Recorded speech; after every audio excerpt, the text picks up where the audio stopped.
많은 사람들에게 흘러나갈 수 있는 그 은혜가 우리 각자가 주인공이 될 수 있도록 주님께서 함께하여 주시옵소서. 이 시간 예배 드릴 때에 마음과 뜻과 정성을 다하여 하나님 앞에 예배 드리기를 소원합니다. 주님 붙잡아 주시고 주님께서 은혜로 아버지 안에 함께하여 주시옵소서. 감사드리며 예수님의 이름으로 기도드리옵나이다. 아멘. 샬롬. 우리가 이 땅에 살면서 믿음을 갖고 산다는 것이 결코 쉬운 일이 아닙니다. 믿음 하지만 그 믿음이 실제로 우리에게 우리가 찬양한 것처럼 우리 눈에 아무 증거가 보이지 않기 때문입니다. 마음으로 믿는 것이잖아요.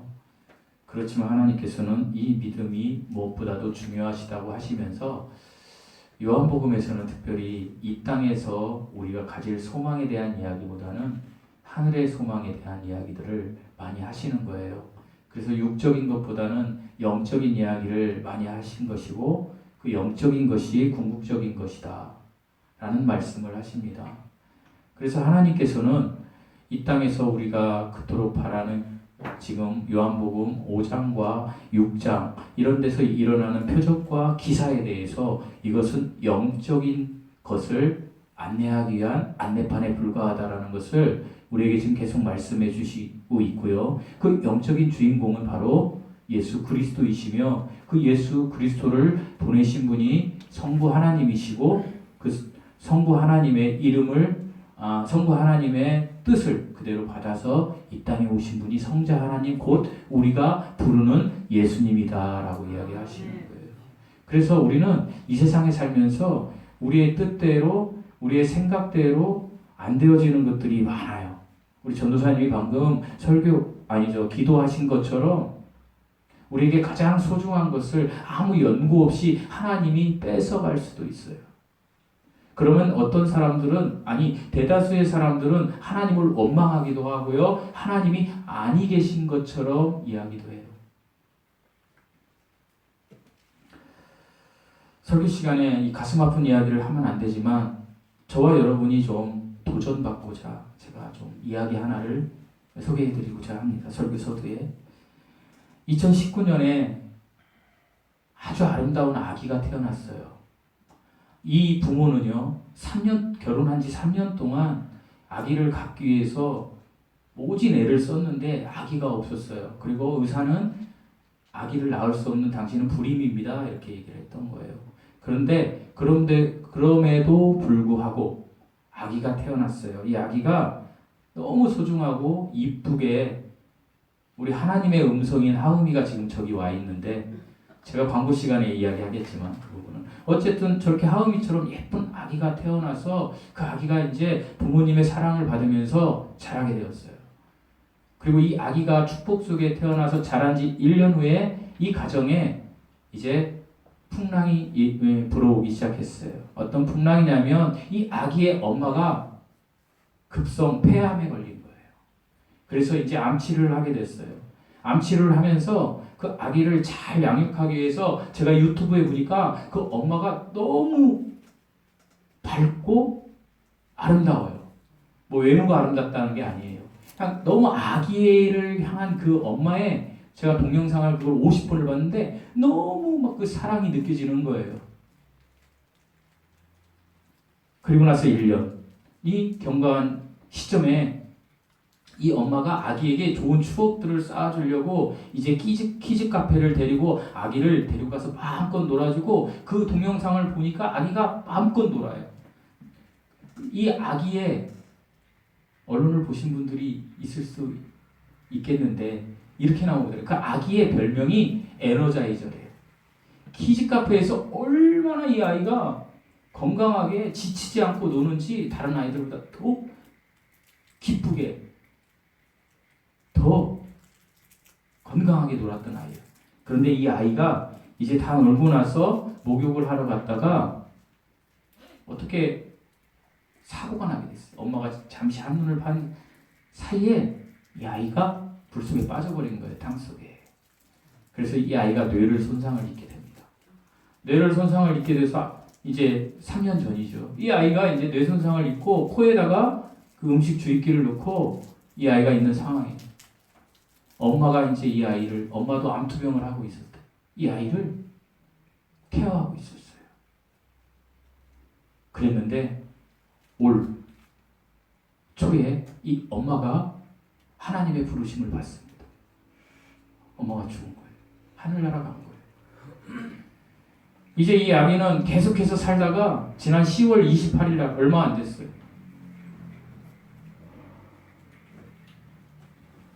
세 명의 사람들에게 장기를 기증하고 뇌사 상태에서 하늘나라에 가게 됐어요.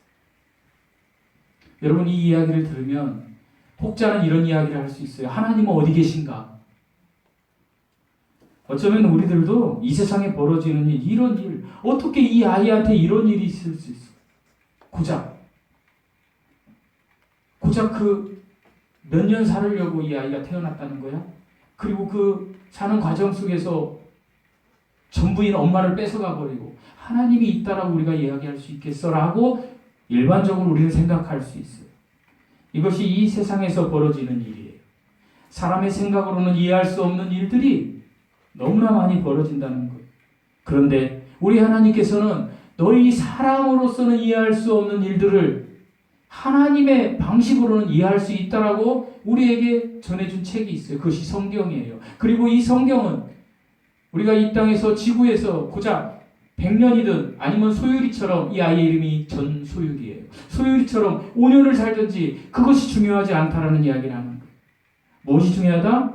영원히 사는 것이 중요하다라는 이야기를 하나님께서 해주시고 계시며 이 땅에 사는 많은 사람들은 반드시 이 뜻을 알아서 예수 그리스도를 만나 영생하는 천국에 가야 된다라고 이야기를 하시는 거예요. 사랑하는 성도 여러분, 천국이 있기에 성도된 우리에게는 이 땅에서 너무 가슴 아픈 일이 있어도 이해가 되는 거예요. 왜요? 우리의 최종 목표가 무엇이기 때문에? 천국이기 때문이에요. 우리의 목표가 천국이기 때문에 우리는 이 땅에서 사는 삶, 이 순간, 예배드리는 순간, 아니 여러분들이 어디에 소속되든지 어떤 때이든지 살아가는 순간순간마다 하나님께 영광을 돌리기 위해서 살아가시면 된다라고 지금 이 땅에 오신 예수님이 요한복음을 통해서 우리에게 말씀하시는 거예요. 근데 우리는 어때요? 우리는 그렇게 살 수가 없어요. 우리는 육을 가지고 있으니까 하나님의 영광을 위해서 살아야 되는데 여전히 자기 영광을 위해서 너무나 분주하게 살아요. 사랑하는 성도 여러분, 일주일 동안 우리는 얼마나 분주하게 살았나요? 그 분주하게 사는 속에서 우리가 한 번이라도 하나님을 생각해 보신 적이 있나요? 하나님은 오늘 요한복음 7장을 통해서 바리새인들과 서기관들을 통해서 이런 이야기를 우리에게도 해주시는 거예요. 너희가 너무 분주하구나. 그런데 너희는 자기 유익과 자기 영광을 위해서 어쩌면 살고 있는지도 모르겠다라고 말씀하시는 거예요. 오늘 본문에 25절에서 27절까지 내용을 보면 예수님께서 이렇게 이야기하시는 거예요. 율법을 형식적으로 지키며 자기 영광과 자기 자랑만을 사는 사람들이 어떻게 예수 그리스도, 영원의 생명을 주시기 위해서 오신 예수 그리스도를 배척하는지에 대해서 이야기해주고 계셔요. 우리 25절에서 27절 말씀 한번 읽어보시겠습니다. 25절에서 27절 말씀 시작. 예루살렘 사람 중에서 어떤 사람이 말하되 이는 그들을 죽이고자 하는 그 사람이 아니냐. 그러나 말하되 그들이 아무 말도 안 하는도다. 당국자들은 이 사람을 참으로 그리스도인 줄 아는도다. 그러나 우리는 이 사람이 어디서 왔는지 아노라. 그리스도께서 오실 때에는 어디서 오시는지 알아보리라. 이 이야기는 이런 이야기예요. 예수님께서 성전에서 이제 가르치시는 것을 유대인들이 봤어요. 그리고 보고 나서 이렇게 얘기하는 거예요. 당국자들, 그러니까 거기 이제 그 정치 군인들을 이야기하는 거예요. 그들을 이제 조롱하는 거예요. 이 사람을 왜 잡아가지 않느냐? 왜 잡아가지 않느냐? 이 사람을 그들도 믿는 거 아니냐? 이런 식으로 지금 이야기하고 계시는 거예요. 그러나 복음을 가르치고 계신 예수님을 당국자들이 손을 대지 못한 이유는 어디에 있어요? 하나님 아버지의 때가 아직 되지 않았기 때문이에요. 하나님 아버지의 때가 언제라고 그랬어요? 십자가 죽음의 때. 그러니까 하나님 아버지의 때가 되지 않으면 어떤 누구도 예수님을 건드릴 수가 없다라고 이야기하시는 거예요. 그게 30절에 나와요. 우리 30절 읽어보시겠습니다. 30절 시작. 그들이 예수를 잡고자 하나 손을 댄 자가 없으니 이는 그의 때가 아직 이르지 아니하였으니라. 그렇게 나오죠? 때가 안 됐기 때문에 예수님을 잡는다든지 이런 일들을 하나님 아버지가 허락하시지 않는다. 그러니까 26절 아까 여러분이 읽은 26절에 그 바리새인들이 뭐라고 이야기해요? 26절에 우리가 저 사람이 어디서 온 줄을 아는데 당국자들이 저 사람을 진짜 그리스도로 아는 것 아니냐? 라고 비아냥거리는 거예요. 그럴 때 예수님께서 뭐라고 하셨어요? 그러니까 당국자들은 때가 안 돼서 예수님을 안 잡았을 뿐인데 바리새인들이 그렇게 얘기하는 거예요. 저가 그리스도인지 알고 안 잡는 거 아니야? 이렇게 얘기하는 거예요. 그러자 그거에 대한 대답을 28절과 29절에서 주님이 이야기하세요. 우리 28절, 29절 읽어보시겠습니다. 시작. 예수께서 성전에서 가르치시며 저희시되 너희가 나를 알고 내가 어디서 온 것을 알거니와 내가 스스로 온 것이 아니라 나를 보이는 천사시니 너희는 나를 알지 못하나 나는 아노니 이는 내가 그에게서 났고 그가 나를 보셨습니다. 이 말씀 무슨 말씀이냐면 너희가 나를 안다고 율법을 통해서 나를 안다고 하는데 그거 거짓말이다. 왜? 너희는 세상의 가치관으로 지금 보고 있다라는 거예요. 세상의 가치관으로 보면 예수님은 절대로 메시아일 수가 없는 거예요. 그러니까 바리새인들은 자기 유익과 자기 영광을 위한 자기가 축적한 가치관으로 지금 성전에서 가르치시는 예수님을 보기 때문에 그분을 예수님으로 인정을 하지 못한다라는 거예요. 주님이 이렇게 말씀하시는 거예요. 너희는 세상의 가치관을 가진 자들이다. 이 땅에서의 삶의 영광만 추구하는 자들이다. 라고 주님이 지금 이야기하시는 거예요. 사랑하는 성도 여러분, 예수님께서는 이 땅에 오셔서 모질게 사람들에게 이야기한 대상이 있는데 그 대상이 바로 이 바리새인들과 서기관들이에요. 바리새인과 서기관들이 사람들이 보기에는 흠모할 만큼 믿음이 있어 보였던 사람들이에요. 율법, 성경을 줄줄줄 외웠던 사람들이에요. 그런데 주님은 그들에게 이 독사의 자식들아 이렇게 이야기하세요. 주님이 어디 과부와 고아에게 그렇게 이야기하신 적이 있어요? 없어요. 왜 그랬을까요? 주님은 이 바리새인들을 너무 정확히 하신 거예요. 이 바리새인들은 율법을 공부하면서 자기 유익과 자기 자랑을 삼기 위해서 율법을 공부했던 거예요. 주님이 율법을 주신 이유는 뭐예요? 내가 죄인임을 알게 하는 거예요. 율법은 우리를 알게 하는 거울이에요. 율법을 하나님의 말씀을 읽으면 읽을수록 내가 누구를 비판하게 되는 거예요? 나를 비판하게 되는 거예요.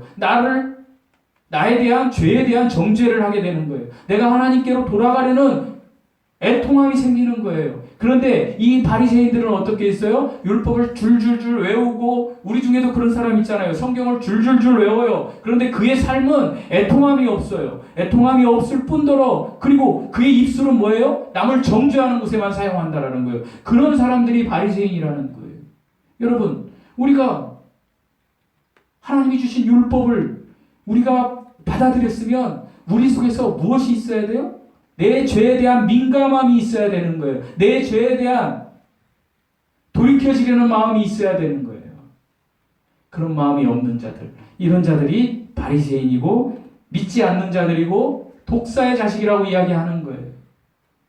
주님은 주님의 말씀을 믿고 내가 죄인임을 알아서 깨닫고 그리고 내가 구원받고 나서도 여전히 죄에 구속받는 것이 아니라 내가 삶을 살아나가면서 하나님의 영광을 위해서 살아나가는지 아닌지에 대해서 내가 민감한, 그럼 무엇에 민감하게 되겠어요? 죄에 대해서 민감한 거예요. 죄를 짓지 않는다는 게 아니에요. 우리가 거룩한 거짓말을 할 때도 있잖아요. 죄가 아닌 것처럼. 그러나 그것 다 하나님 앞에 죄예요. 그거에 자유로울 사람이 없는 거예요. 예전에는 죄로 안 보였던 것들이 하나님 앞에 죄로 보여지는 거. 이게 율법이 우리 안에서 하는 역할이에요. 그런 사람은 어떻게 할까요? 그런 사람은 그때부터 남을 비판하지 않아요. 적어도 죄에 대해서는. 누구를 비판해요? 나를 비판하는 거예요. 누구 앞에서? 하나님 앞에서. 이게 성도의 모습이에요. 성도는 성경에서 계속 이야기하는 게 성도. 그리스도인은 나라는 존재가 부인되고 하나님의 영광만이 나타내는 그걸 목표로 사는 삶을 살아가는 사람들이 성도예요. 그러니까 나의 자아, 나의 자존심이 무너지고 내가 이 세상에서 기대했던 것들이 그거 허황된 것이야. 일시적인 것이야. 라는 것을 내 스스로 판명하고 하나님께로 돌아가려고 회개하는 거예요. 그렇게 회개하니까 하나님이 주시는 감사와 기쁨의 찬양을 하는 삶을 사는 것, 이것이 성도의 삶인 거예요. 세상은요, 두 부류의 사람으로 분류가 돼요. 오늘 특별히 본문에 나오는 40절과 41절에 나오는데 예수님을 그냥 선지자 정도로 아는 사람들, 이런 사람. 두 번째, 그리스도로 아는 사람. 우리는 어떤 사람들이에요? 우리는 그리스도로 예수님을 아는 사람들이 되어야 돼요. 선지자 정도로 아는 사람이 되어서는 안 돼요. 그래서 오늘은 제가 우리의 믿음은이라는 제목으로 여러분과 말씀을 좀 나누려고 해요. 우리가 예수님은 세상의 힘을 공급해주고 우리가 이 땅에서 사는 우리가 추구하는 소원이나 들어주기 위해서 오신 분이라고 생각할 때가 너무나 많이 있어요. 그래서 이 땅의 것을 빼앗아가면 하나님이 있긴 어디 있어라고 얘기할 수 있다라는 거예요. 저와 여러분. 그런데 하나님은 고작 이 땅에서 있는 것을 우리에게 주시고자 오신 분이 아니에요. 그것도 주시지만 궁극적으로는 하나님은 하늘의 생명인 영생을 주러 오셨다라고 요한복음 6장 51절에 이야기하고 계세요. 못 믿으시겠어요? 우리 요한복음 6장 51절 한번 읽어보실까요? 바로 앞장이니까 요한복음 6장 51절 한번 읽어보시겠습니다. 6장 51절입니다. 시작. 나는 하늘에서 내려온 살아있는 떡이니 사람이 이 떡을 먹으면 영생하리라. 내가 줄 떡은 곧 세상의 생명을 위하여 살리라 하시니라. 예수님은 이 땅에 무엇을 주시러 오셨다고요? 영생을 주러 오신 분이에요. 그래서 영생을 받은 자들은 이 세상에서 잘 먹고 잘 사는 것을 목표로 해서 살아가는 사람들이 되어서는 안 된다라는 거예요. 우리의 목표는 무엇이 되어야 될까요? 천국을 향해서 가는 철로역정이라는 책이 있잖아요. 그 천국을 향해서 걸어가는 거예요. 우리가 지금 천국을 향해서 걸어가는데 천국을 못 간다는 얘기가 아니라 천국을 향해서 걸어가는 여정길에 우리의 삶이 어떻게 천국을 바라보니까 하나님의 영광을 위해서 말씀에 순종하며 따박따박 걸어가는 것이 예수님을 아는 사람들의 삶이라는 거예요. 그런데 그에 반해서 예수님은 요한복음 7장에서 뭐라 그래요? 그런 천국을 목표로 삼지 않고 살아가는 사람들이 바리새인들인데 그들은 이렇게 살아간다. 어떻게? 자기 유익과 자기 자랑과 자기 증명을 위해서 모든 일을 한다라는 거예요. 그래서 그들은 어떻게 한다? 예수님을 죽이려고 한다. 32절에서 36절까지 보면 시간이 많이 가니까 읽는 것은 생략하고요. 32절에서 36절에 보면 무슨 내용이 있어요? 예수님에 대하여 수군거리고 그 예수님이 계속해서 천국에 대한 이야기를 하는 거예요. 내가 가는 곳을 너희가 알지 못하나 그곳은 있다. 너희들이 예수님을 믿어야 되는데 너희들이 지금 계속 그러면 너희가 나 있는 곳에 오지도 못한다. 이런 얘기를 계속 하시는 건데 자기들에게 이 땅에 유익함이 없으니까 이들은 그것을 들어요? 안 들어요? 안 들어요. 그리고 안 듣고 결국에는 예수님을 죽이려고 해요. 그것이 지금 바리새인들의 모습이에요.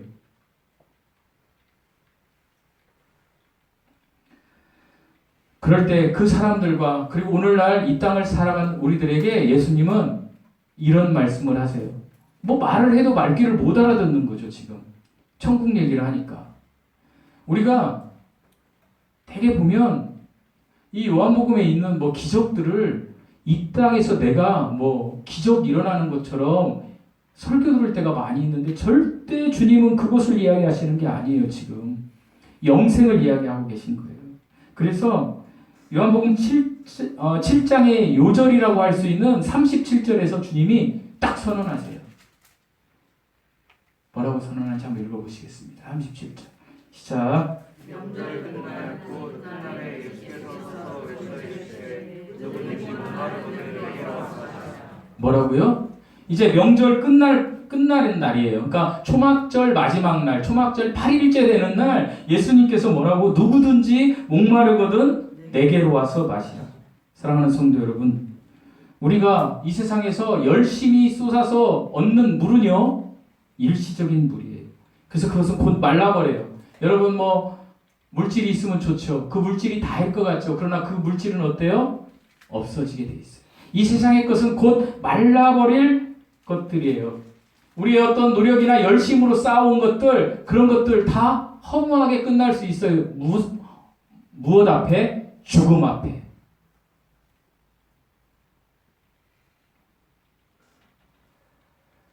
제 아는 선배가 아들이 있는데 공부를 3년 동안 죽으라 했어요.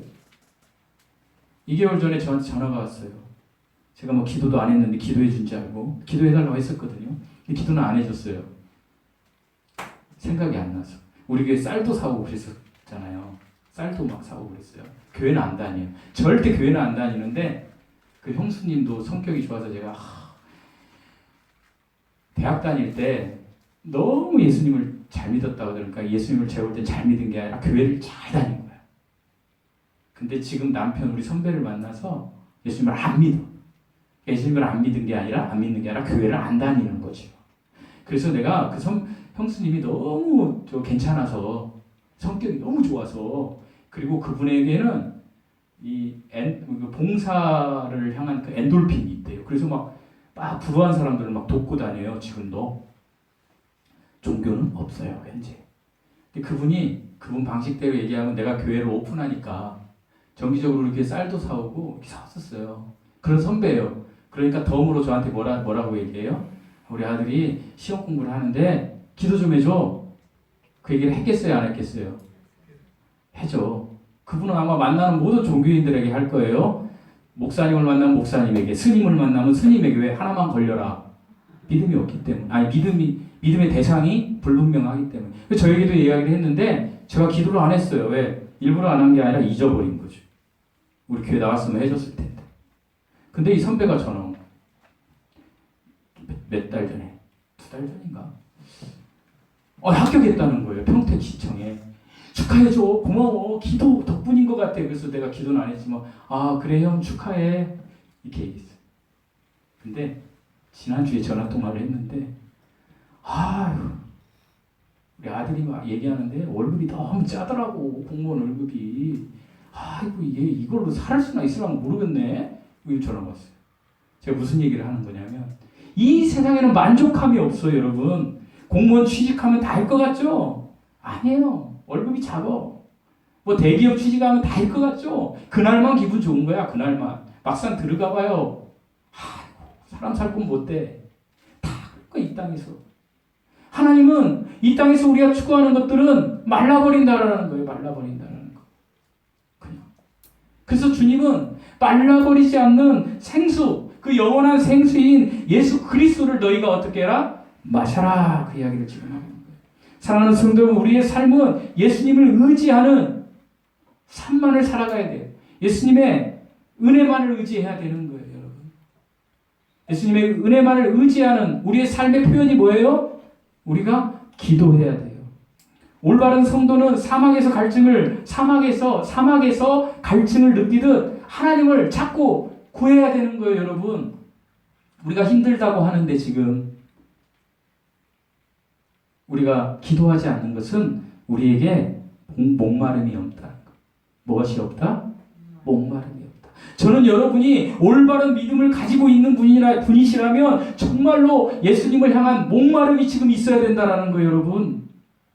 목마름이 있어야 돼요. 예수님을 향한 목마름이, 나에 대한 삶의 고통, 그거에 대한 목마름이, 이걸 해결해 주실 분에 대한, 해결해 주실 분에 대한 목마름이 있어야 되는 거예요. 그것이 무엇으로 나와요? 기도로 나와야 되는 거예요, 여러분. 왜 기도하지 않나요? 내가 지금 힘든데, 내가 너무 지쳐있는데 왜 기도하지 않나요? 목마름이 없기 때문이에요. 여러분, 사슴이 목마르면 시편 42편 1절에 뭐라고 되어 있어요? 목마른 사슴이 시냇물을 찾아 헤매듯이 내 영혼이 주를 찾기에 갈급하나이다. 목마름이 없는 시대를 살고 있는 거예요, 저희는 지금. 적어도 우리 교회 성도들은 목마름이 있어야 돼요, 여러분. 그게 목마름이 무엇일지 몰라요. 여러분 각자가 다를 수 있어요. 그러면 그 목마름을 해결해 주실 분을 향해서 나아가야 돼요. 예수님은 오늘 본문 말씀에 뭐라고 되어 있어요? 우리 다시 한번 읽어볼까요? 37절입니다. 시작.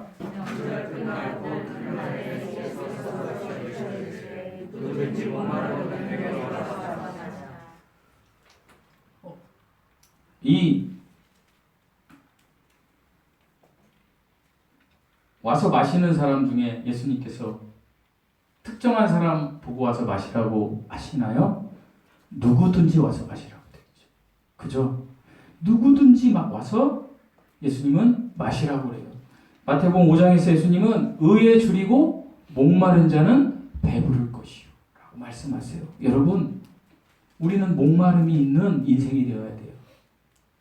우리는 이 목마름이 있는 인생이 되어야 하는데, 이 누구든지라는 초청에는요, 그 초청에 응하여 예수님을 마시는 사람들이 목마른 사람이다 라는 표현이에요. 그러니까 목마르지 않는 사람은 예수님께 나아오지 않는다.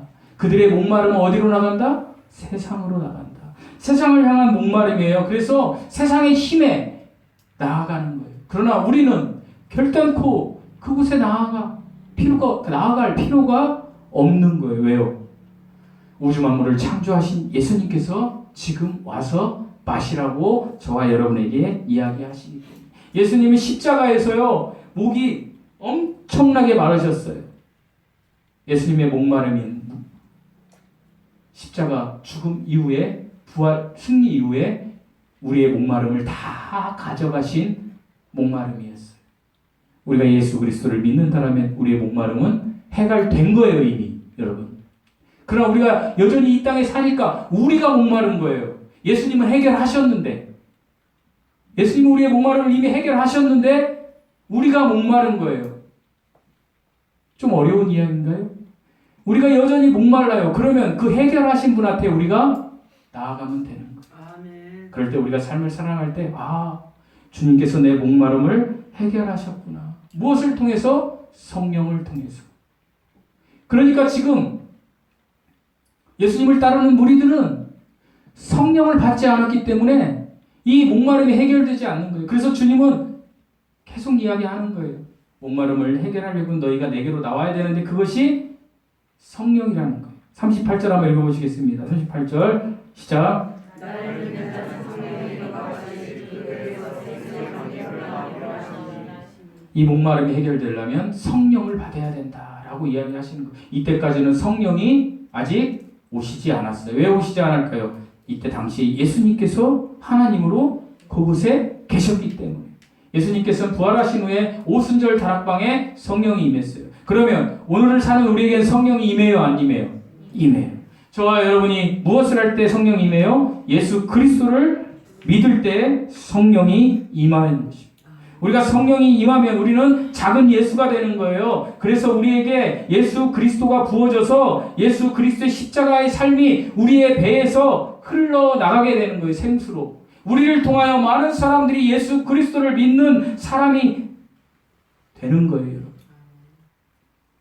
그렇다면 생수로 오신 성령은 무엇하러 우리에게 오셨을까요? 지금 저와 여러분에게. 성령은 예수님께서 우리를 이 세상에서 건지시고 영원한 하나님 나라로 옮기시기 위하여 십자가를 지시고 골고다에서 죽으셨다는 것을 저와 여러분이 믿음으로 깨닫게 하시려고 오신 거예요. 여러분.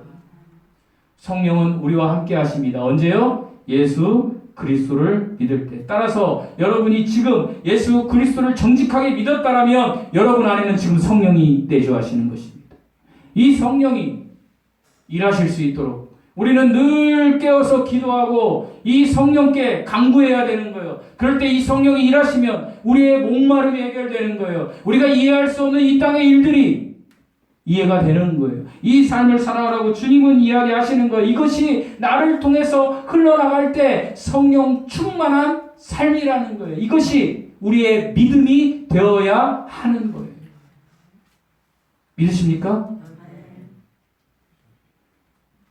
성도에게 있어서 하나님의 나라의 삶의 원리, 십자가의 삶을 잘 살아나가는 거, 이것이 성령 충만이에요. 그러니까 이런 거예요. 쉽게 이야기하면 내가 예수 그리스도를 믿으면 성령께서 내 안에 안주하신 거예요. 나는 구원받는 거예요. 그러면 그때부터는 내가 성령이 내 안에 안주하셨는데 이 성령님을 통하여 내 목표가, 최종 목표가 천국인데 이 천국을 향하여 내가 어떻게 살아가는가, 하루하루 하나님 앞에 영광을 돌리기 위해서 하나님의 말씀에 순종해서 하루하루 살아가는 거예요. 근데 그게 잘 안 되니까 하나님 앞에 회개하고 돌아가려고, 하나님께 영광 돌리려고 내가 분투하면서 살아가는 거예요. 이것이 성도의 신앙의 모습인 거예요. 이것이 성령 충만한 사람의 모습인 거예요. 그런데 오늘날 이 성령을 오해해서 성령께서 마치 지금 바리새인들이 이야기하는 것처럼 기적이나 일으켜주고 빵이나 주고 신비한 체험이나 해주는 그 어떤 능력으로 생각하는 대부분의 사람들, 기복적인 신앙을 가지고 있는 사람들,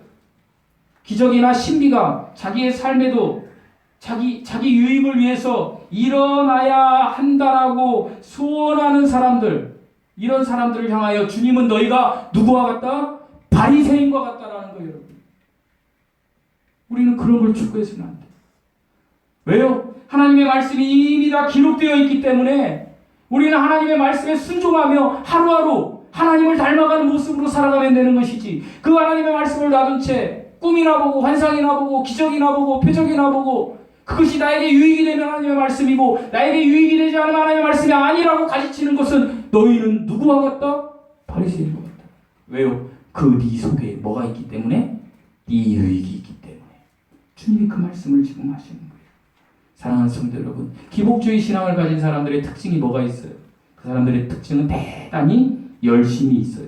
우리 그 신천지 같은 데 보세요. 그런데 보면 천국에 들어가는데 삭시 필요해요? 필요하지 않아요? 필요 없어요, 주님이. 근데 그 삭스를 위해서 8,000원 받아가며 그냥, 그것도 세상에 나가서 복음을 전하는 게 아니라 어디 와서 복음을 전해요? 교회 와서 복음이 아니죠. 그런 일들을 해요. 대단히 열심히 일하잖아요. 그러나 분명히 말씀드리지만 그들의 열심은 가짜예요. 신비한 체험이나 기복을 목적으로 하여 신앙생활하는 것은 바리새인과 똑같다라고 주님이 요한복음 7장을 통해서 우리에게 지금 이야기하고 있는 거예요. 주님은 뭐라고 결론을 내리신지 아세요? 우리는 예수 그리스도로만 행복할 수 있다라는 거예요. 믿으십니까? 여러분은 예수 그리스도로만 행복하시면 돼요. 여러분의 인생이 천국을 최종 목표로 놓고, 그리고 이 땅에서 한번 하나님의 말씀에 순종하면서 한번 순간순간 하루하루 살아가 보십시오. 언젠가 내 삶을 딱 되돌아보면 모든 것이 은혜요, 모든 것이 복되었다. 내 눈에, 이 눈에 아무 증거 아니 배워도, 이 귀에 아무 소리 들리지 않아도 이것이 믿음이었다. 이런 고백이 나올 것입니다. 이런 고백이 나와서 우리가 이 땅에서 죽을 때에, 하늘나라 갈 때에 하나님께서 두 팔을 벌려서 잘했다 내 아들아, 잘했다 내 딸아 하고 우리를 품어 주실 것입니다. 이 삶을 한번 살아가 보시지 않겠습니까? 이 삶을 한번 살아가 보십시오. 이 삶은 쉽지 않은 삶입니다. 저도 이 삶을 100% 살아간다라고 여러분에게 지금 고백하는 것이 아닙니다. 저도 잘 못하니까 여러분과 제가 이 주양기 사랑교회를 통하여 이 삶을 한번 살아가 봅시다. 이 삶을 살아가서 우리 저기 하음이처럼 아기가 나중에 커서 우리가 다 이 땅에 없고 우리가 하늘나라 갔을 때, 그래 옛날에 그 교회 작지만 힘이 있었던 교회 그 성도들을 통해서 나는 이런 믿음을 소유했어, 나도 하나님 말씀을 순종하며 내 후대들에게 이 복음을 전할 거야 라고 할 수 있는 하나님의 정직한 대사들이 한번 되어봅시다. 저와 여러분이 그 하나님의 용사로, 하나님의 군사로 그 대열 앞에 서서 이 삶을 하나님 말씀에 순종하며 살아나갈 때에 하나님께서 우리의 삶에 역사하실 것입니다. 하나님이 축복하실 것입니다. 반드시 하나님의 은혜가 여러분에게 임하실 것입니다. 예수님의 이름으로 축원드립니다. 기도하시겠습니다. 하나님 아버지 감사합니다. 우리는 늘 부족하고 나약하고 연약해서 쓰러질 뿐입니다. 하지만 하나님이 있기에, 예수님이 있기에 우리는 다시 일어서고 그 예수님으로 자족하며 살아갈 수 있음을 고백합니다. 하나님,